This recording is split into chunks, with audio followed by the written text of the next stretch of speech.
Gail? Oh, Gail. Musta ka na? Tagal natin din nagkita. Oh, I'm okay. So, may pamilya ka na ba? Ay, oo. I have a daughter, single mom. Ayun, mukhang malas ako sa lalaki. Kasi yung first boyfriend ko, tapos the rest of naging boyfriend ko at yung ex-partner ko, niloko ako. Parang may sumpa yung ex-boyfriend ko kasi chick boy eh. Bihira ka naman. Hindi naman ako chick boy ah. Talaga bang hanggang ngayon, hindi mo pa nakakalimutan yung insidente na yun? Naku, sobrang defensive mo talaga. Uy hindi. Tawan-tawa nga kami nun sa'yo eh. Yung gulat na gulat ka, nakita mo kaming dalawa ni Tere. Tapos hindi mo alam kung paano yung gagawin mo. Sinabi mo pa. Talagang ako yung ninervous no nung nakita kong magkasama kayong dalawa. Di ko alam gagawin ko. Ba'y pinagpawisan ako ng malamig.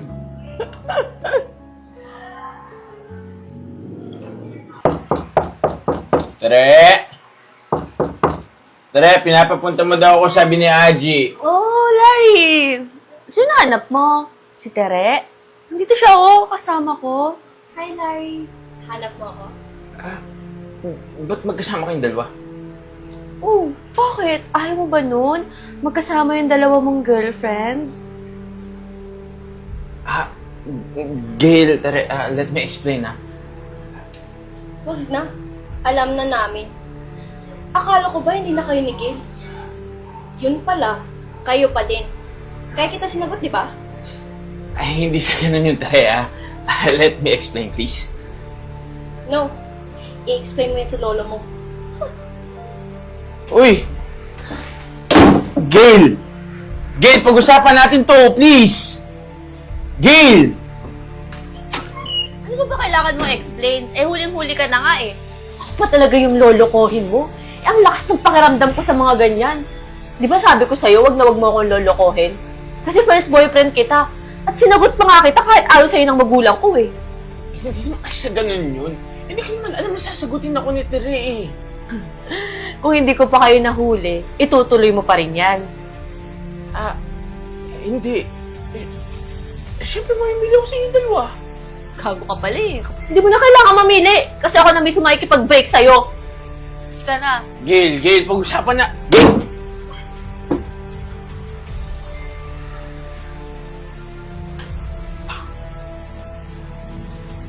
At naalala ko pa, yung sinabi ni Aji, na nandun ka sa same building ng office namin. Nag-a-apply ka raw.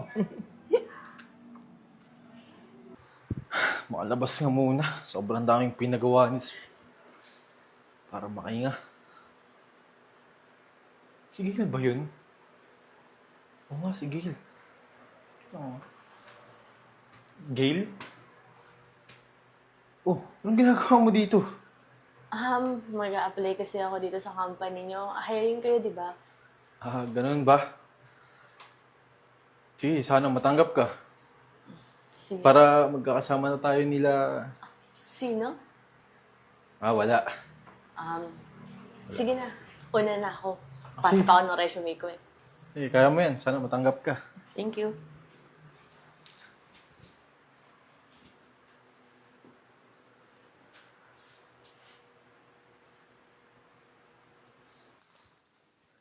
Good day po. Magpapasa po sana ako ng resume kasi nakita ko pong hiring po kayo. Ang good day to.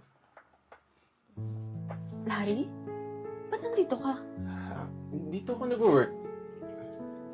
Ang sa akin kang mag-a-apply Papasa lang sana ako ng resume.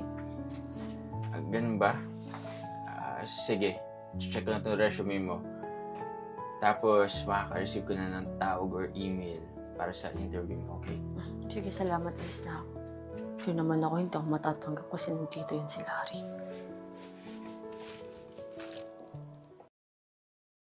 Bro, hindi mo alam kung sino nakita ko kanina.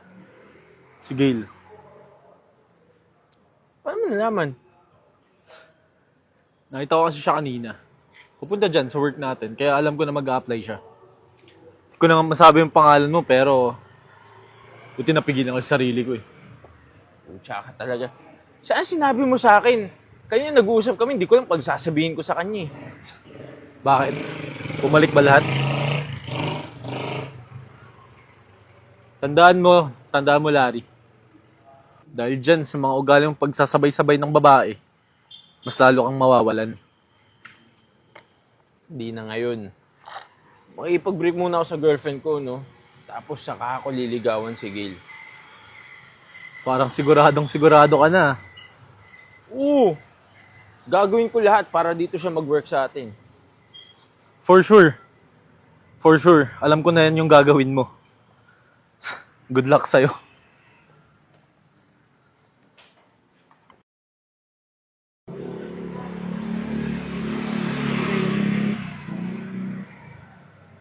Hello? Ano po? Nakapasa po ako. Sige po, thank you po.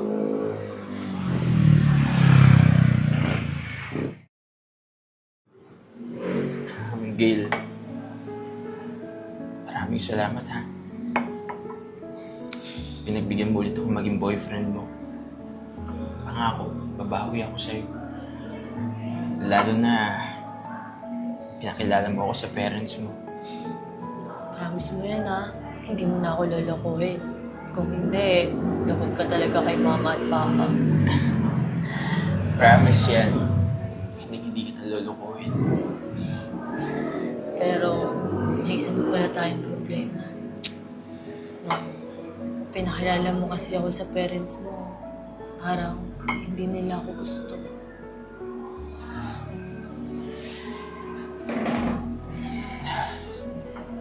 Huwag mo nang alalahanin yun, okay? Sige na, order na tayo, ha? Waiter? Pero, alam mo, hanggang ngayon nagtataka ako. Ba't nga ba tayo nagkahiwalay? Hindi, I remember kasi, di ba nagkasakit ka nun? Tapos inalagaan ka namin ni Mama sa bahay namin. And then I called your aunt. Pinapasundo ka namin para uwi ka na sa bahay. Sa bahay niyo. And then doon ko napansin na ayaw sa akin ng tita mo talaga. Tapos wala akong update sa'yo ng mga 2 months. Yun. At nung bumalik ako sa work, nagulat na lang ako. Meron ka ng iba.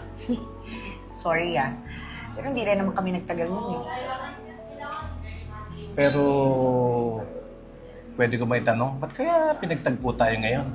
Ay, talaga? Siguro, for closure lang. At saka para tanggapin natin na we're just friends. What if, sign ito kung pwede tayong magkabalikan pa ulit? Oy, hindi na, no. May pamilya ka na. And then I'm single, masaya ako being a single mom.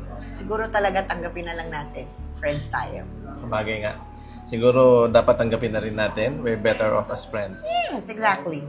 So, paano? Ingat ka. Yeah, happy to see you. Bye! Bye-bye.